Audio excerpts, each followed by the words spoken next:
Teachers ಇರ್ತಾರೆ, ಕೆಲವರು ಬರೆದಿರ್ತಕ್ಕಂಥ ಆತ್ಮಕಥೆಗಳು ಬರೆದಿರ್ತಕ್ಕಂಥವ್ರು ಇರ್ತಾರೆ. ಒಬ್ಬೊಬ್ರು ಒಂದೊಂದು ರೀತಿಯಾಗಿರ್ತಕ್ಕಂಥ ತಾತ್ಪರ್ಯಗಳನ್ನ ಪುಸ್ತಕಗಳಲ್ಲಿ ತೋರಿಸ್ತಾರೆ, ಗ್ರಂಥಗಳಲ್ಲಿ ತೋರಿಸ್ತಾರೆ.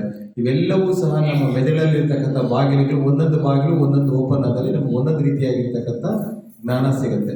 ಒಟ್ಟಾರೆಯಾಗಿ ನಾನು ನಂಬಿರ್ತಕ್ಕಂಥ ಸ್ವಾಮಿ ನಿರ್ಭಯಾನಂದ ಸರಸ್ವತಿಗಳು ಒಬ್ಬ ಜ್ಞಾನವಂತರು, ಜಿಜ್ಞಾಸಿಗಳು. ಇವರು ಏನು ಹೇಳಿದ್ದಾರೆ ಅಂತಂದ್ರೆ, ಭಗವದ್ಗೀತೆಯೇ ಎಲ್ಲಾ ಗ್ರಂಥಗಳ ಮೂಲ ಗ್ರಂಥ.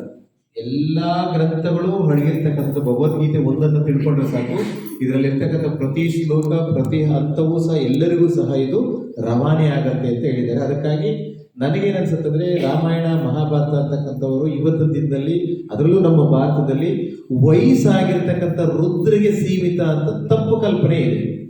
ತಪ್ಪು ಕಲ್ಪನೆ ಇದೆ. ಆ ಟೈಮಲ್ಲಿ ನಾವು ಕಲಿಬೇಕು ಭಗವದ್ಗೀತೆ, ಭಗವದ್ಗೀತೆಯನ್ನ, ಮಹಾಭಾರತವನ್ನ, ಈ ಪುಣ್ಯ ಗ್ರಂಥಗಳು ಬರೀ ವಯಸ್ಸಾದವರಿಗೆ ಮಾತ್ರ ಸೀಮಿತ ಅಂತ ಅನ್ಕೊಂಡಿದ್ದಾರೆ. ಅದು ತಪ್ಪು. ವಯಸ್ಸಾಗಿರ್ತಕ್ಕಂಥವರು ಅದಕ್ಕೆ ಮುಡುಪಾಗಿರೋದೆಲ್ಲ. ಯುವಕರು ಕಲ್ಕೊಂಡ್ರೆ ಇನ್ನೊಂದಷ್ಟು ಸಾಧನೆಯನ್ನ ಮಾಡ್ಬೋದು. ಇವತ್ತು ಭಗವದ್ಗೀತೆ ಯುವಕರಿಗೆ ಬೇಕೇ ಬೇಕು.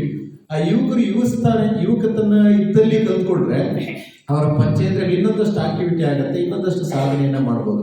ವೃದ್ಧಾಪ್ಯದಲ್ಲಿ ಇವತ್ತೇನಾಗಿದೆ ಅಂದ್ರೆ, ವೃದ್ಧಾಪ್ಯದಲ್ಲಿ ಆ ಜಿಜ್ಞಾಸೆಯ ಕಡೆ ನಮಗೆ ಬಂದ್ರೆ, ನಾವು ಯುವಕತನವನ್ನ ನಾವೇನ್ ಮಾಡ್ತಾ ಇದೀವಿ ಅಂದ್ರೆ ನಾಶ ಮಾಡ್ತಾ ಇದ್ವಿ. ಯುವಕತನವನ್ನ ನಾವೆಲ್ಲ ಏನ್ ಮಾಡ್ತಾ ಇದ್ವಿ, ಒಟ್ಟಾರೆಯಾಗಿ ದುಡ್ಡು ಸಂಪಾದನೆ, ಆರ್ಥಿಕ ದುಡ್ಡು ಸಂಪಾದನೆಯಲ್ಲೇ ನಾವು ತಲ್ಲೀನರಾಗಿರ್ತೀವಿ. ನಿನ್ನೆ ನಾನು ಅಬ್ದುಲ್ ಕಲಾಂ ಅವರ ಒಂದು ಚುಟುಕವನ್ನು ನೋಡ್ತಾ ಇದ್ದೆ. ಅಬ್ದುಲ್ ಕಲಾಂ ಅವರು ರಾಷ್ಟ್ರಪತಿಗಳಾಗಿ ಲಾಸ್ಟಲ್ಲಿ ಅವರು ಬಿಟ್ಟು ಹೊರಟಲ್ಲಿ ನಮ್ಗೆ ಉಳಿದಿರ್ತಕ್ಕಂಥದ್ದು ಏನಂದ್ರೆ, ಅವರು ವೀಣೆ, ತಂಬೂರಿ, ಅವರ ಒಂದು 4 ಮೆಡಲ್ಸು, 4 ಹಾಸಿಗೆಗಳು, 4 ಕೋಣೆ, ಒಂದು ಚಿಕ್ಕದಾಗಿರ್ತಕ್ಕಂಥ ಒಂದು ಶೀಟ್ ಮನೆ, ಇಷ್ಟೇ ಅವರು ಉಳಿದ. ಅದು ಚೇರ್ಗಳು ಸಹ ಪ್ಲಾಸ್ಟಿಕ್ ಚೇರ್ಗಳು ಒಂದು 2-3 ಚೇರ್ ಇಟ್ಟುಕೊಂಡಿದ್ದಾರೆ. ಅವ್ರ ಅಂತ ರಾಷ್ಟ್ರಪತಿಗಳಾಗಿರ್ತಕ್ಕಂಥವ್ರು ಸಹ ಲಾಸ್ಟ್ಗೆ ನಮ್ಗೆ ಉಳಿದಿರ್ತಕ್ಕಂಥದ್ದು ಅಷ್ಟೇ. ಸುಮಾರು ಜನ ನಾಯಕರು ಇವೆಲ್ಲವನ್ನ ಸಹ ಜೀವನ ಏನೂ ಇಲ್ಲ, ನಶ್ವರ ಅಂತ ಅನ್ಕೊಂಡ್ಬಿಟ್ಟಿದ್ದಾರೆ. ಆದ್ರೆ ಕಲಿಯುಗದಲ್ಲಿ ನಮಗೆ ಗುರು ಇಲ್ಲ. ಯಾವಾಗ ಗುರು ಇಲ್ವೋ ನಾವು ಅಜ್ಞಾನದಲ್ಲಿ ಮುಳುಗ್ಬಿಟ್ಟಿದ್ವಿ. ನಮ್ಮ ಇನ್ಫೋಸಿಸ್ ನಾರಾಯಣ ಮೂರ್ತಿ ಅವರು ಅವರದೇ ಆದ ಲ್ಯಾಂಗ್ವೇಜ್ ಅಲ್ಲಿ ಹೇಳ್ತಾರೆ. ಏನಂತ ಹೇಳ್ತಾರೆ ಅಂದ್ರೆ, ಸುಮಾರು 90% ಆಫ್ ಪೀಪಲ್ಸ್ ಇಡಿಯೇಟ್ಸ್. ನಾರಾಯಣ ಮೂರ್ತಿ ಅವರು ಇದೇ ಮಾತಾಡ್ತಾರೆ. ನಮ್ಮ ಗುರುಗಳು ಇದೇ ಮಾತನ್ನು ಹೇಳ್ತಾರೆ. ಅದನ್ನ ಏನಂತ ಹೇಳ್ತಾರೆ ಅಂದ್ರೆ, ಸುಮಾರು 90 ಜನರಷ್ಟು ವ್ಯಕ್ತಿಗಳು ಅಜ್ಞಾನಿಗಳು. ನಮ್ಮ ದೈವತ್ವದಲ್ಲಿ ಒಂದು ಮಾತಾಡ್ತಾರೆ, ಸುಮಾರು ಜನ ಈ ಭೂಲೋಕದಲ್ಲಿ ಅಜ್ಞಾನದಿಂದ ತುಂಬಿ ತುಳುಕ್ತಾ ಇದೆ.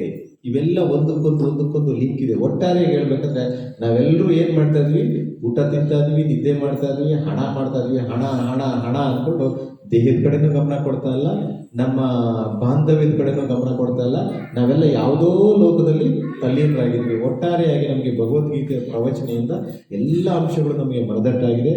ಅದಕ್ಕಾಗಿ ಈ ಒಂದು ಕಾರ್ಯಕ್ರಮವನ್ನ ಯಶಸ್ವಿಯಾಗಿ 8 ದಿವಸ ನಡೆಸಿಕೊಟ್ಟಿರ್ತಕ್ಕಂಥ ನಮ್ಮ ಯೋಗಿ ನಾರಾಯಣ ಸ್ವಾಮಿರವರಿಗೆ, ರಾಜಯೋಗಿ ನಾರಾಯಣ ಸ್ವಾಮಿರವರಿಗೆ ತುಂಬು ಅನಂತರಮೂಲದ ಧನ್ಯವಾದಗಳು. ಅದೇ ರೀತಿಯಾಗಿ ಈ ಒಂದು ಕಾರ್ಯಕ್ರಮವನ್ನ ಚಾಚು ತಪ್ಪದೆ 8 ದಿವಸ ಆಗಮಿಸಿ 8 ದಿವಸವನ್ನು ಕೇಳಿರ್ತಕ್ಕಂಥ ರಿಹ್ಯಾಬಿಲಿಟೇಷನ್ನ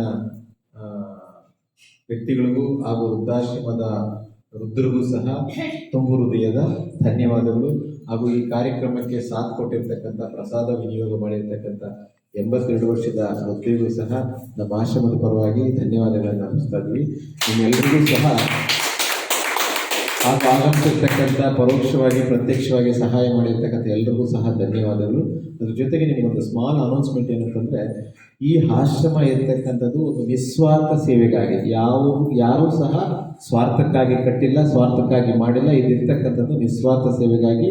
ಇವತ್ತು ಯಾರು ತಾವು ಹೊಸದಾಗ ಆಗಮಿಸಿದಿರೋ, ನಿಮ್ಮ ವೈಯಕ್ತಿಕ ಕಾರ್ಯಕ್ರಮಗಳಾಗಿರ್ಬೋದು, ಅದು ನಮ್ಮ ಈಶ್ವರಿ ವಿಶ್ವವಿದ್ಯಾಲಯದ ಯಾವುದೇ ಕಾರ್ಯಕ್ರಮಗಳಾಗಿರ್ಬೋದು, ಅಥವಾ ನಿಮ್ಮ ಮಕ್ಕಳ ಹುಟ್ಟುಹಬ್ಬಗಳ ಕಾರ್ಯಕ್ರಮಗಳಾಗಿರ್ಬೋದು, ಅಥವಾ ಕಚೇರಿಗಳ ಕಾರ್ಯಕ್ರಮಗಳಾಗಿರ್ಬೋದು, ಈ ಹಾಲನ್ನು ಉಚಿತವಾಗಿ ಬಳಸಿಕೊಂಡು 4 ಜನಕ್ಕೆ ಸದ್ಬಳಕೆ ಆಗೋ ರೀತಿಯಲ್ಲಿ ಬಳಸ್ಕೊಳ್ಳಿ.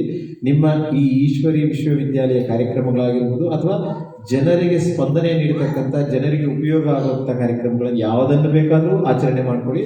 ಇದು ಉಚಿತವಾಗಿದೆ. ಇದು ಸಾರ್ವಜನಿಕವಾಗಿ ಉಚಿತವಾಗಿ ಮಾಡಬೇಕು ಅಂತ ಕಾರ್ಯಕ್ರಮವನ್ನೇ ಮಾಡ್ತಾ ಇರೋದು.